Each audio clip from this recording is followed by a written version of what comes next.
Hello everyone and welcome back to another tutorial for the Super Mario Run game.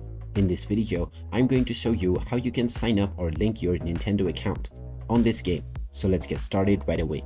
First of all, open up the Super Mario Run game on your device, and once you are taken into the home page, tap on the menu icon at the top left.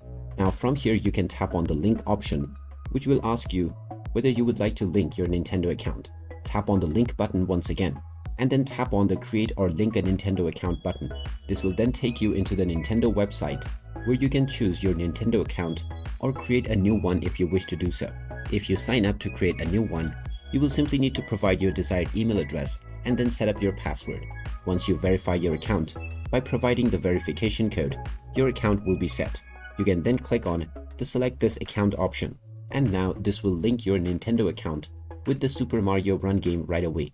Just tap on OK, and now your progress will be saved directly on your Nintendo account. And there you have it. That is how easy it is to link your Nintendo account and sign up on the Super Mario Run game.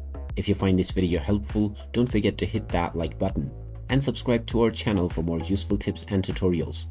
Thanks for watching, and I'll see you again in the next one.